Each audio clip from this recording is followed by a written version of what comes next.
All right, good morning, everybody. My name is Audrey Childers. Um, I have a company called EducateX. I previously was the regional chair for Los Angeles. It's good to see everybody. And today we're going to talk about K12 SWP project management. So those of you who are on the screen have all either received an award letter for round 4 or have projects or are interested in K12 SWP projects. So hopefully you'll find some tools here that are useful for you. So today's objectives, we're going to survey project management processes. We're going to apply those processes to K12 SWP, and we're going to look at tools to maximize efficiency.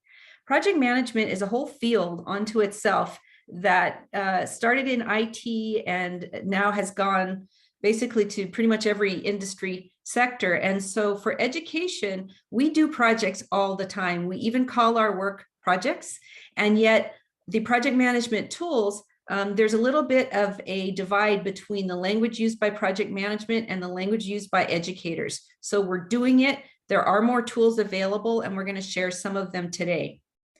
So congratulations, your project was funded. Yay!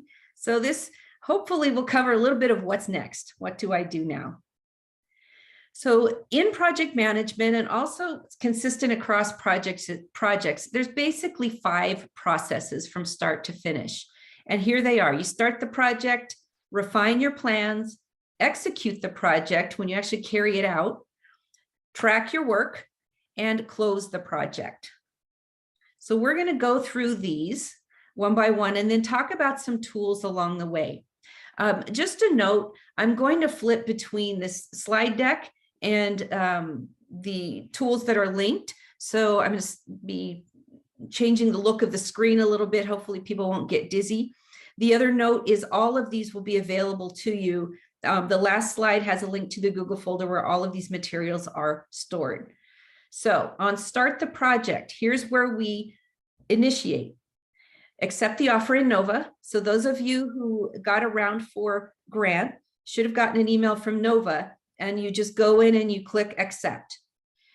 Fill out your expanded budget. So after you accept, you get a link to an expanded budget option where you finalize your budget. Tell your partners, especially the community colleges, on your proposal. So if they don't know, they sometimes are surprised later on when you're under the assumption that everybody knows what's going on and they don't. So it's important to tell your partners. And then use the project management tools to manage your project. There are many that are useful to what we do in education.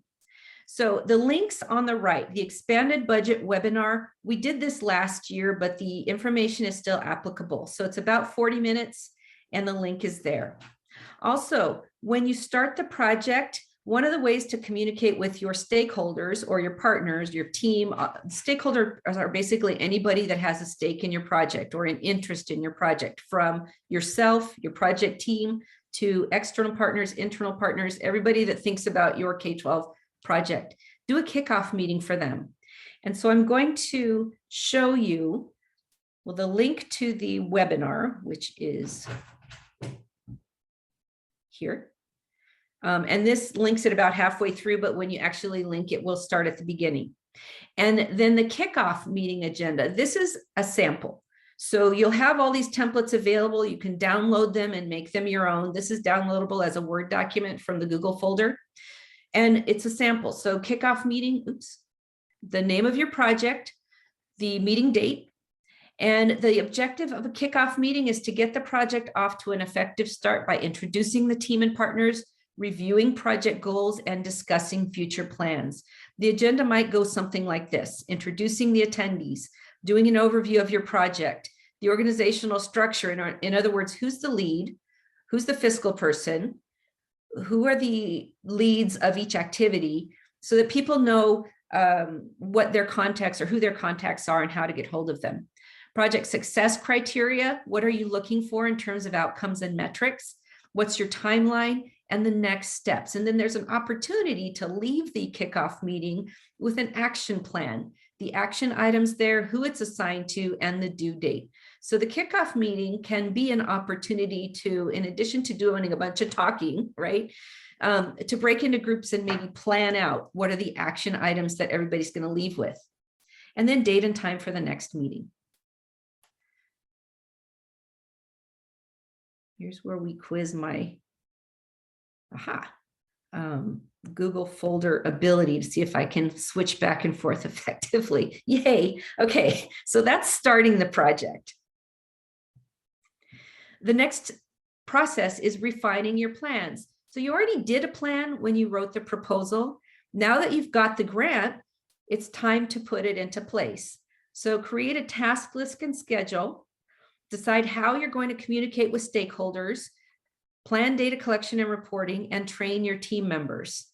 So the task list, I'm going to show that to you. And this was shamelessly stolen from one of our wonderful colleagues who's on.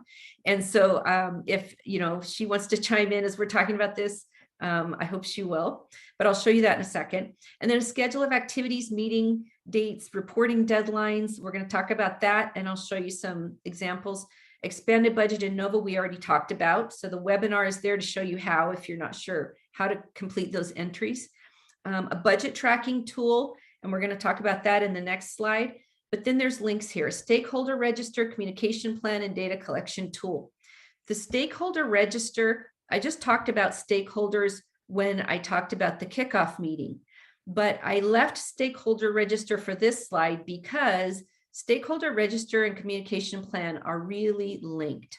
The only reason you need a communication plan is because different people are going to have different communication needs in terms of what messages they need, who they are, how you communicate with them, whether it's through meetings or in person or email, what kind of email. So a communication plan handles all of that, and the communication plan is completely linked to your stakeholders. And then a data collection tool. So we're going to look at those. We'll start with the stakeholder register. So this, again, is an example that I use from project management tools. It comes right off of a textbook author who offered this as an example, and I think it's very usable. But again, if you like it, download it as a Word document and make it yours. You can tweak it however is most useful to you.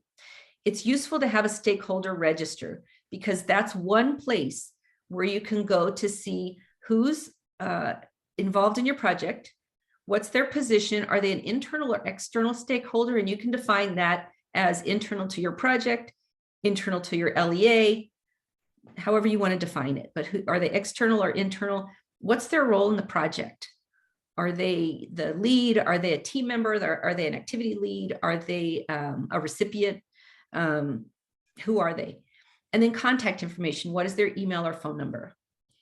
And Audrey, this is a great tool, as simple as it seems, I think, for everyone. Something that we see regionally often is with turnover, which happens often in public education, that there are shifts either in district level leadership or at sites, and people lose track of who's in charge and who are the set contacts. And it's nice also, we all know this, where there's musical chairs of responsibilities, not it, where it's cemented in writing and everyone understands their roles and responsibilities. So it's a basic sheet, but very powerful, I think, for our partner agencies. Thank you. So linked to the stakeholder register is the communication plan. And here we go. This, again, this is an example, and there's some sample language in it. And you would substitute this language with whatever language applies to your grant. So the communication plan is fairly straightforward. Who needs to know? What do they need to know? Who will tell them? How will we tell them? And when will we tell them? So there's some examples here. Who needs to know? My higher ed partner needs to know. What do they need to know? We got the grant. Who's going to tell them? The project lead. How? A phone call, an email, and when? Right now, right before December 31st, so that they're not surprised when I'm contacting them in January to start our activities. And plus, we want to celebrate with our partners, right? So this probably applies to more than the higher ed partner. It probably applies to all of the partners on the project. Who needs to know? The project team. What do they need to know? What are their activity start dates? Who will tell them? Again, the lead. How? A kickoff meeting maybe. And when? That would be your meeting date, whatever it happens to be.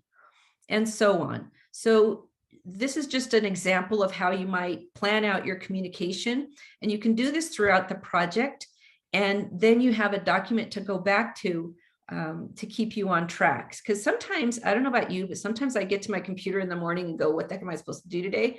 and Outlook is a great tool for me to keep me on track, but the communication plan is more specific to the project. So not only what do I need to do at work, but what do I need to do in terms of my project? You might imagine that this communication plan gets pretty long because there's a lot of specific messages and a lot of people that need to be communicated with.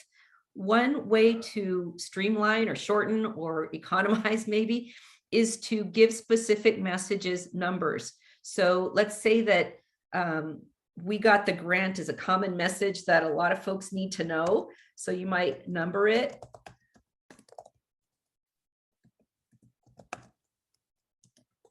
And then keep going. And then instead of putting words in all these boxes, you just put the number. So that's a way that you might make the communication plan more manageable. So this person might need to know 1, 5 specific messages, 1, 5, and 10. This is a way you can economize and make your communication plan more readable. The other thing that we do in education is we love our acronyms and jargon.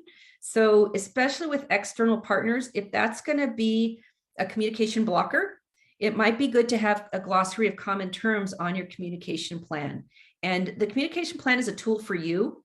You can share it if you want to, but really nobody's going to go through this really except for the people that are directly involved. So the glossary of common terms, if you put that here, you know, what does LCAP mean and et cetera, you got to make sure that it is also shared with people who need to know. So it needs to be probably an accessible document for everybody. As far as the task list, that was the other item that we had on that page. This is shamelessly stolen from one of our colleagues and tweaked a little bit to preserve her anonymity in her agency's confidentiality. So this is an Excel sheet that, again, guides what am I going to be doing every day and how do I make sure, more importantly, that everything gets done. The pink font here on this task sheet is sample language. So on your grant, it's going to be different according to what you said you were going to do in your work plan. So this task list is a little bit labor intensive up front. It just saves you trouble down the road. So the point of this is to centralize the tasks that you promised in your work plan all in one place so that you don't need to dig through your proposal every time you wonder if you've covered everything on your grant, right? So the labor intensive part is upfront. So like now, this month, maybe between now and mid-January, go through your work plan and in this tasks section here, list everything in your work plan that you got to do. And then list who's responsible to do it. So this is usually one single person, that's best, with a name. But if you don't have that, uh-oh, did it go away? Sorry. Let me pull it up. So I'm gonna stop sharing for just 1 second. And colleague, if you want to speak up about the task list, please feel free while I pull it up from my from another file. So one of the reasons that I started the task sheet was in terms of multiple grants. I'm assuming you're talking to me, yes, Audrey. I'm not sure. Thanks, Trace. No worries. In terms of that, it started to become overwhelming because we had maybe between multiple years of CTIG and what we said we were going to do as far as the 11 elements of a high quality CTE program when we complete that annual or that review for CTIG. And then all of the separate K12 grants, it becomes a little overwhelming as far as the tasks within each grant. So we developed the task sheet so that we had kind of we were able to share that with our stakeholders. Everyone kind of knows what the responsibility is. We share it through either Google Forms or OneDrive so that everyone kind of has access at the same time. And then I review that once a month to kind of track our progress to see what has been accomplished, what we still need to work on. I mean, 90 to 100% completion of tasks sometimes doesn't happen, but we really try to stay true to what we say we're going to do in the grants. Thanks, Trace. And please feel free to chime in with questions or comments as we go. So you guys can see this, right? Awesome. Okay. So the pink font again are samples of what you might pull from your project. So your pink font will probably be changed to your whatever color is most comfortable for you, but the point is it'll be your tasks and your responsible persons. And I said that on your schedule, it's important to include everything, your activities, your reporting deadlines, your meetings, because this tool really can be a one-stop for you as a project lead, instead of digging through different files or different documents to find what needs to be completed in your project. So the category column basically has the 3 categories I mentioned: meetings, activities, and reporting. But you might have more categories. You might have things like board reports, or reports to my administrative supervisor, or whoever, whatever kind of task this would be. You can put the appropriate category for you. Expected duration: how long am I going to have to worry about this? How long does this apply within my project? And then what are the dates? What's the progress? I assumed that your project team meetings were established, but I was just putting that as an example of how you can describe progress. So obviously they're probably not established yet. So you might put planned or something like that. And then what is the evidence or the artifact that will prove that you did it? So in the case of team meetings, it might be your meeting notes, and that's something that you would keep centralized in like an artifact file electronically or in a paper file. And you can go on down the list. So what do you look to know that you've completed that task? So the section in black font comes directly from reporting deadlines that were announced in the RFA. It's kind of nice to know when they are, and again, have one centralized place to look at them so that you're prepared. So the first progress and expenditure report is due on, and honestly, I would probably put the due date in here instead of the dates, or add a column for due date, but it's due, I think it's June 29th or something like that. I know that it's the first half of this year, or 2022. So you put that in there, and then it's planned, because obviously you're planning to do it. Who's responsible to do it? That's you, the project lead, and probably your fiscal lead. And then how do you know that it's been completed? Well, you look at NOVA and make sure that that report is submitted on time, along with the backup documentation, especially for fiscal. So you keep going through, and all of the reporting deadlines that are in your RFA are here. You can use, again, this type of task list. You can tweak it, but I definitely recommend that you include all of those reporting deadlines. The annual course data report is your CalPass Plus upload. That's annual, except for the first time, which covers the first part of your grant, the first 6 months. So that's why this first annual CalPass Plus upload covers 6 months, but then the rest of them down the line, you can see are 12 months. So that's the task list. The final report that you have to turn in at the end of your grant covers your whole grant. So that's another reason to keep your artifact file up to date, and all of your project tools, whichever ones you take away from this or whichever ones you find useful in your project. It's good to keep them updated so that you're not scrambling at the end to do what I call forensic record keeping, where you're wondering where that was and how to get it. All right, we've all been there. So that's the task list. The stakeholder register communication plan, we talked about. The data collection tool is another thing that we stole from our wonderful colleague, Therese, and I'll show it to you, but I'm really going to go over it more when we talk about tracking your progress. The reason that I want to show it to you here has to do with training team members. When you think about data collection, who's collecting your data?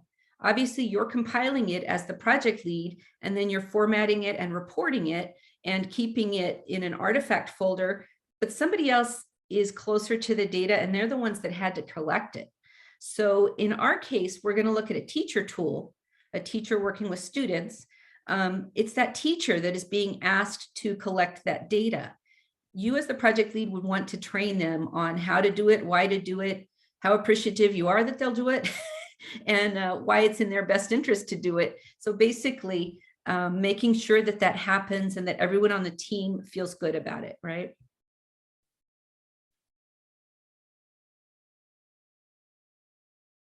So this is a sample data collection tool, and obviously we had to take out confidential information like student names, but this is an example, and you can, again, download this as an Excel sheet, tweak it to make it work for you. You can create a new one, however it works for you, but I thought this was a nice example for something to track student participation in activities that are geared towards students. So this one is 21-22 for this school year. The CT industry sector would be there, the pathway, and the instructor's name. So each teacher in the project would get one of these. And you can see, you can kind of guess the sector and the pathway because of the course titles. There were a few different courses here, and it's period 1, period 2, it goes through period 5. The student roster was just uploaded to this. So that's why there's a whole bunch of blanks here, because the student last name and first name would go in columns C and D. And then the activities are listed, and column E starts with whether that student attended it or not. So this is the part that the teacher is filling in for you, right? Because they would know whether or not the student attended that activity. In this case, it's a guest speaker. So what was the guest speaker's name? When did they present? The next activity would be field trips. I'm going to move over. Where'd they go? What was the date? And then who attended? Student work-based learning hours. So by student, did they do it? And if so, how many hours? And what comments does the teacher have? And then you can keep this Excel sheet for as many activities or data elements as you want that teacher to fill out. So, you want to gauge the interest and the willingness of your team members, right? Of your stakeholders. But this can be very useful in terms of data collection for your K12 SWP project, and maybe even for other applications, right? So you can put whatever data elements you need by student and ask the teacher to track them. So you can see that there's some really good data elements here. I'm not sure, Therese, how many of these applied to this project, or if they were data elements that applied to other grants or purposes. The majority of these were from K12, but there's a lot of overlap with the CTIG, and we also have an SSP grant. So, but the majority of it, there's so much overlap in between the two that most of the information applies to multiple grants. Thank you. And how did you get teacher buy-in, or was it any problem at all for teachers to be willing and able to do this? The way we used to collect data before was kind of like a handwritten copy, turn it in at the end of the year. And so, we kind of sold it as rather than at the end of the year having them try to, gather all of the data together, we try to create this spreadsheet at the beginning of the year. We did the training with it. And basically they understand the importance because it's based on, this is how we get funded. So if we're not collecting the data, then our ability to qualify for grants is more limited. And, this is our second year with implementation. Last year we started in spring, only because, we came up with the idea. I have an awesome team member that was able to create the actual spreadsheet. And so we have multiple people using it. We have teacher, we have CT counselor, we have our college and career pathways advisor, and we have a Rio Hondo counselor. So we have a kind of a one-stop shop by teacher. She created a pivot table. So all of this data is collected by campus. And and it's live, right? So anytime, it's every day as it's happening, we're able to go to that, to the master spreadsheet and see what's happening in real time. Wonderful, thank you. So again, customizable and hopefully useful for the group, but I think it's a really good example of how to track real data from the people who are closest to it. So that's refining your plans. And again, I think it came through with what Therese was saying too, the importance of training your team members so that you're successful in getting these tools so that you as a project manager can compile the appropriate data and report it. Oops. So this again are the reporting deadlines to include in your schedule. This comes straight out of the RFA. The RFA is linked on this slide. So you saw these in the task list that we just went over, and they're also in the RFA further explained. So on page 35, you'll see this table, but pages 34 and 35 include an explanation of each of the reports that are listed here. So the third process is executing the project. So this is where you actually get to do what you said you were going to do. So you do the activities in your work plan, communicate regularly, and use support systems in place. So I want to talk about that third bullet first. Your support systems in place, one of them is your K12 pathway coordinator. Each of the LEAs and the colleges have a K12, or sorry, each of the LEAs have a K12 pathway coordinator to work with them. And if you haven't heard from them already, you will hear from them soon, reaching out to ask for a quarterly check-in date with you. So please respond to that, use them. That's what they're here for. And they're here to help. So the infrastructure that K12 SWP has is the K12 pathway coordinator and also the K14 TAP, Linda Bermudez, the regional chair when a new one is put on board, but right now it's Dr. Alex Davis. So these systems are there to help the LEAs and the system as a whole to maximize the benefit of these dollars that we get. So definitely respond to your K12 pathway coordinator and set those quarterly meetings, check in with them, and they are able to share, possibly regional and state tools and resources that might be of further assistance. In addition to that, Audrey, if I can chime in, Please. I know for several of you, right, there's some disconnect sometimes with your college partners, and that's somewhere where we're very much a resource to leverage to provide a platform to strengthen those relationships or cultivate them. We know some individuals placed down a partner that perhaps they didn't initiate conversations with on the front end, so trying to facilitate those conversations as well. And as well as we're keeping an eye out on opportunities on the college end. And so we're able to flag those for you and maybe put something on your radar in terms of program development that you may have not, with everything on your plate, not captured in your emails. So please, we're here for you. It is a little different than CTEG. You have a ton of support with Strong Workforce, so please take advantage of it. Thank you. Thank you. And I think one of the beauties of the infrastructure is, keep in mind, we're aware that K12 SWP may or may not be your whole life. Well, it's ours. It's Linda's, and it is your K12 pathway coordinators. That's all they do. So please, take full advantage of the infrastructure that's available to you. The other bullets on this page, stakeholder register, communication plan, and data collection tool we talked about, but I want to go to the budget tracking tool and the match tracking tool. Actually, before I do that, I want to show you the link. K12 pathway coordinator takes you to here, which shows who your pathway coordinator is by the college that your district works most with, and their contact information. And I think the gaps in here we're working on filling them. When there's not a pathway coordinator in place, just call Linda. All right. Yes, please call me. And most of these vacancies will be filled as of January. So we'll update this regularly if you come back to this sheet, and I'll send out an email with an update. Thank you. And then the budget tracking tool. I love this spreadsheet. I hope you guys like it. It's important to track budget and match as you go. So here's a tool that will help you track budget.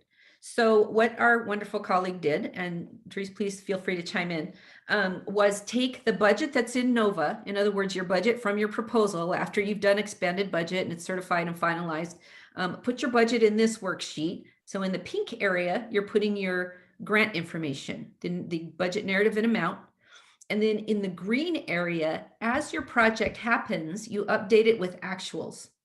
And then not all the formulas are set in this because it's on Google Docs, but you can set formulas. So for example, if my amount here in the certificated salaries was 50,000, and I spent 48,000 of it, so 47,000 of it, I could set it to say the budget adjustment is what, 3,000, right? And that doesn't mean that I'm going to put in paperwork right now to do a budget adjustment through the region. I don't have to do that yet, but what I'm doing is sort of tracking my expenditures against my grant. So saying classified salaries, I said the same thing, but I actually overspent. I kind of know that this is going to balance out so that I'm still on track. But I also know if I might have to put in a budget adjustment. Is that, Therese, how you use it? So the budget adjustment I don't do annually. The budget adjustment I do kind of maybe within the last 6 to 8 months, depending on if I'm transferring money from one budget category to another. For purposes of this, for laying it out over the course of the 30 months, is at the end of each year I work closely with the fiscal department, and then I know how much I have to carry over into the next year. So we anticipate the spending by year, but it doesn't always match. And then every year at the end, I get our actuals. So I know how much I have left to spend in the remaining 15 months of the grant, or 21 months of the grant, whatever it is, whatever the terms are. So yes, I do it for both.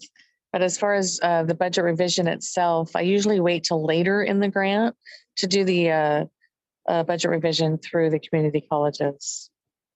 But Right. one of the reasons why this tool works is, so say that like I'm gone, like I move on or whatever, I want to be able to allow whoever is taking over for me to see exactly what we were spending those dollars on. So in the actual narrative, I'll put the name of the person or the program.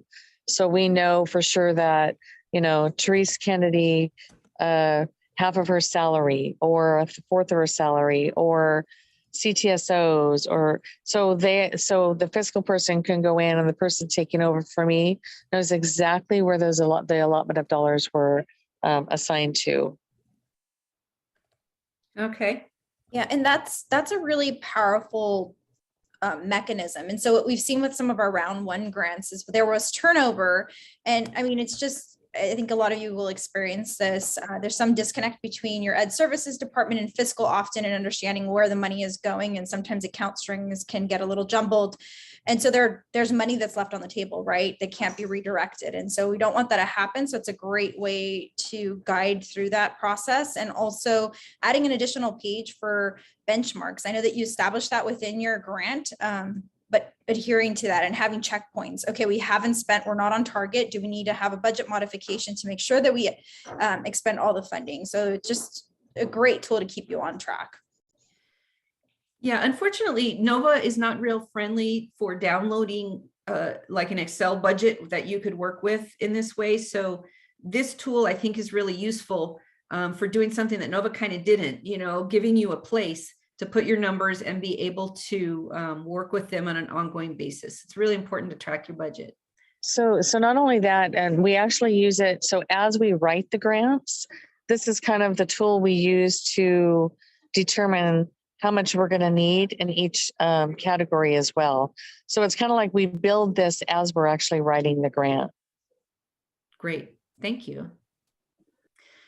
So in addition to tracking your actuals, your expenditures, the money you spend, you want to track your match. So if you look at the bottom, there's a tab here for grant match. And Therese, I changed this a lot because I was trying to take away the names of your grants and so on. But if you wouldn't mind going through this, I think it's very usable, but it needs an explanation about how to use it and what it's for. I also tailored it more towards a USD than the ROP. Yeah, so I know I had two files in there. I'm trying to figure out which one this is. So what we ended up having to do, or this is the match tool, right, Audrey? Yes. For the match. It's one of them, well, yes. All right. So what we realized was, as we were receiving additional grants, the match became a little more difficult, partly because each grant period is different, even between round 1 and 2 of the K12 grant, and then round 3 and 4 of the K12 grant. K12 round 1 and 2 runs from I believe it's January 1st through then 30 months and ends in, or they end in December, starts in June, ends in December. And then rounds 3 and 4 start in January, end in June. So it was really difficult to, without having it in writing, target what dollars we were using for the matching. And then also, in addition to that, we couldn't, you can't overlap with CTIG match. CTIG is a 2-to-1 match for everyone. K12 for ROPs anyways was a 1-to-1, districts are 2-to-1. So it became a little more stressful, I guess is the best way to say it. And then not only that is with round 3 and 4, with them changing it from overall CTE expenditures for the match to program expenditure match, we realized that it was going to become more difficult and we had to be careful about how much we were asking for because we wanted to make sure that we were able to meet the match. So we put together this matrix, and it's kind of like you have to figure out what works for you to understand. But it's the same difference with when I leave, I want to make sure that whoever is taking over is very clear on what dollars we're using for which grant for the match. And also working very closely with our fiscal department to make sure that we're all kind of on the same page, because we actually had to redo budgets to make sure that we had money in the right places for the match piece, if that makes sense. Any questions on match? This tends to be a part that trips people up a little bit. It's really important to keep the documentation as you go, to keep track of how much match you need, how much is verified, and where that verification is as you go. And like Therese said, have a mechanism in place so that you're not using the same match on multiple grants, and that as you apply for new grants, you have enough match still available. So any questions or comments on this part of it, on the match? Other tools that folks are using for match?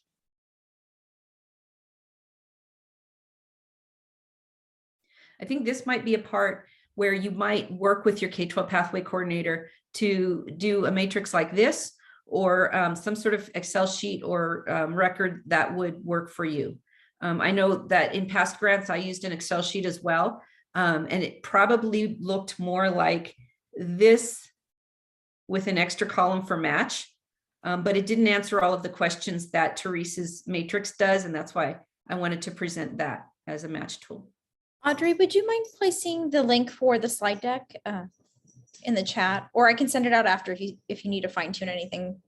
Yeah, can I, yeah, I'm actually, it's on the last slide. Okay. Thank you. I just want to make sure someone asked for if they'll have access to the documents. Yes, they will. Absolutely. All right. So that is the budget tracking tool and the match tracking tool. It's the same document. And then we have a raised hand. Yay. Go ahead, Hovik. Good morning. I have a clarifying question. I saw that expenditures were being tracked, and then the financial match was doubling the expenditure. Is the financial match allowable to be matched on the award amount, or it is following the expenditure amounts?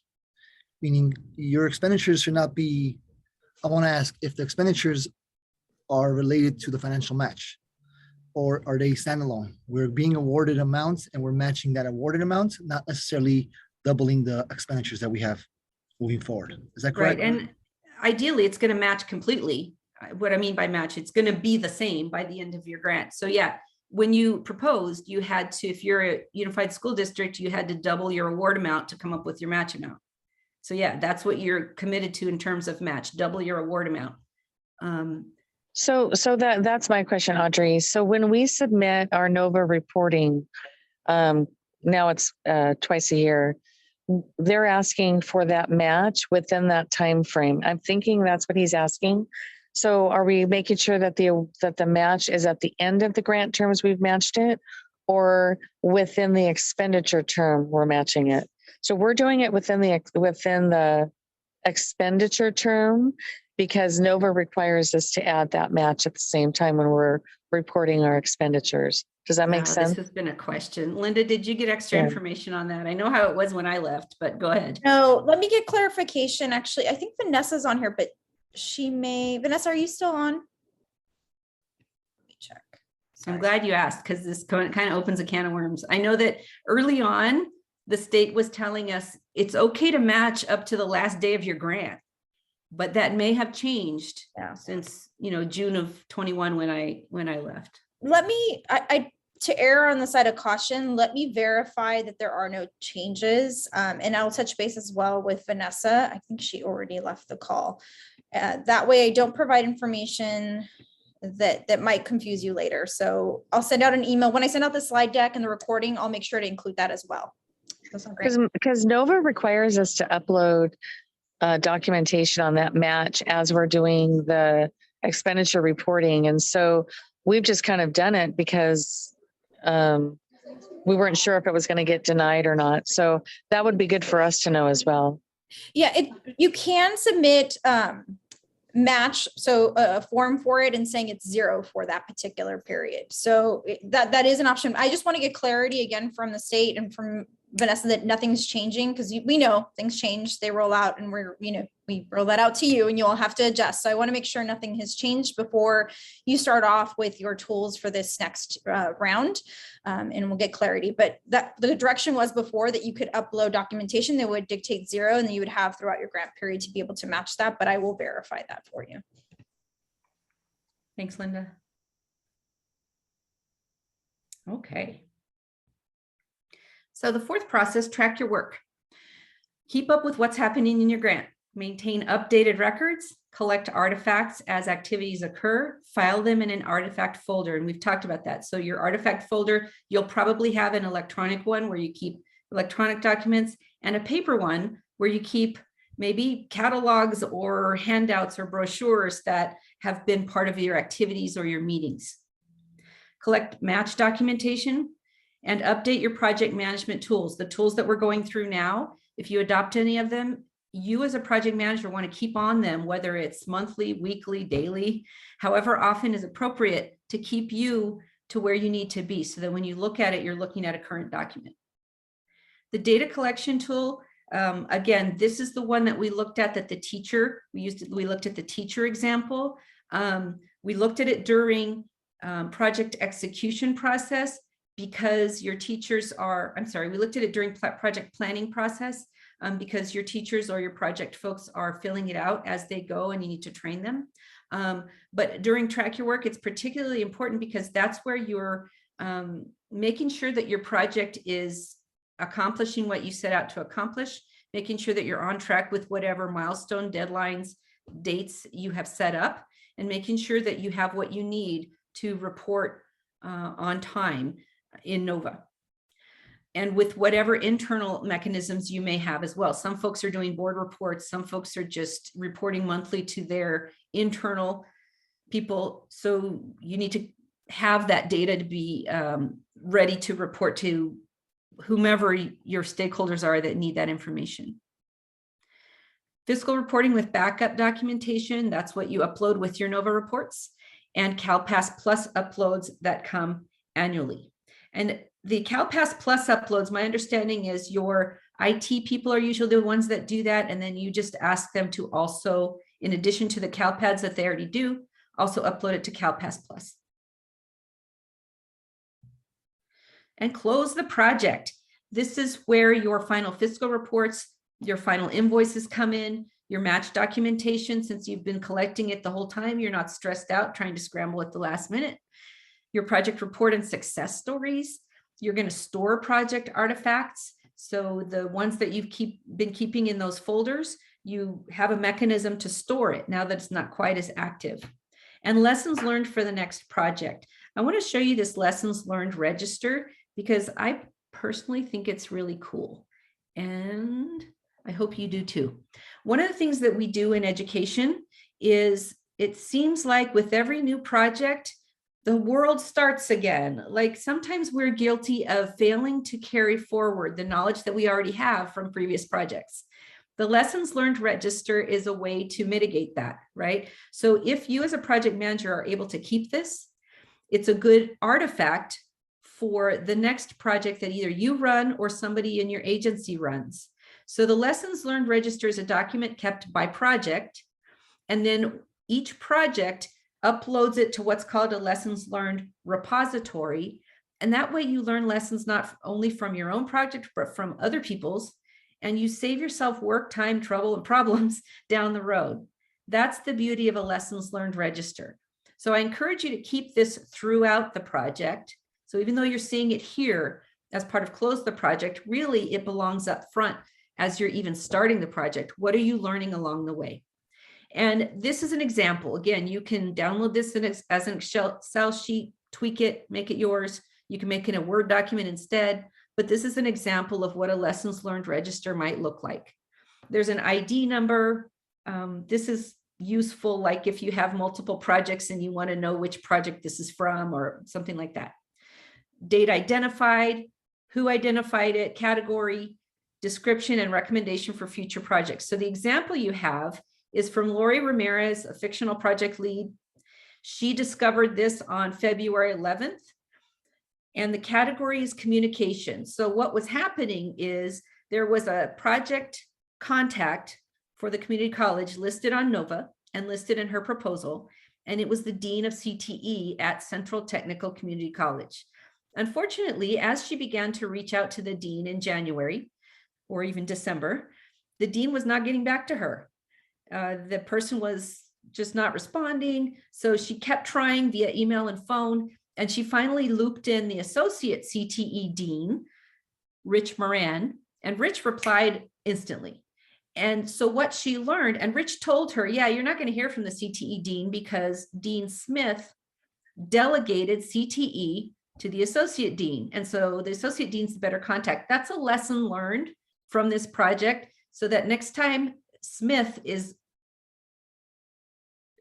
recorded as the project contact, you know that they're really not, that really it's going to be this associate dean. So that's just an example of a lessons learned. You may learn things about procurement, or, you know, Therese mentioned some great best practices with buy-in, not just from teachers, but counselors and the counselor they have in place at Rio Hondo and so on.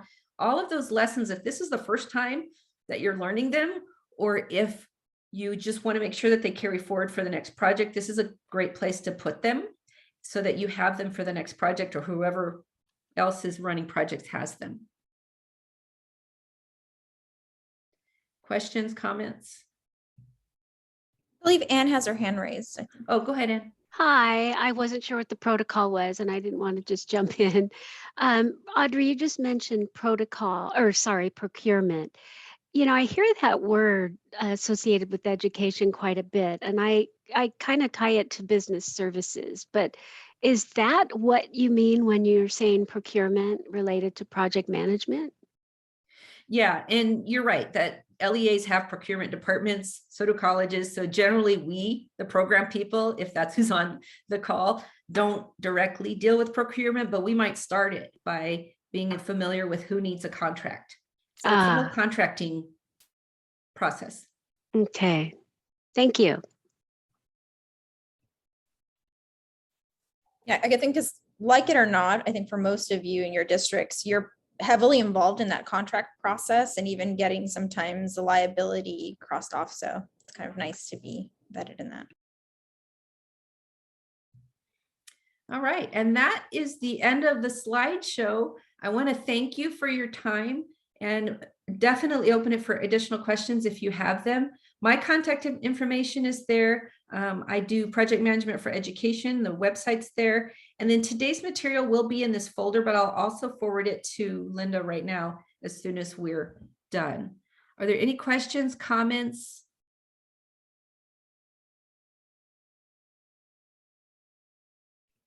I think, Audrey, if you could just put the link to that folder in the chat, that would be great. I would be happy to.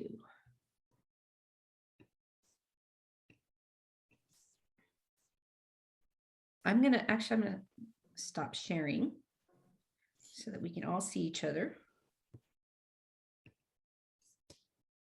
And I will also send this out no later than tomorrow with a couple of other links that we've had for the last week of professional development.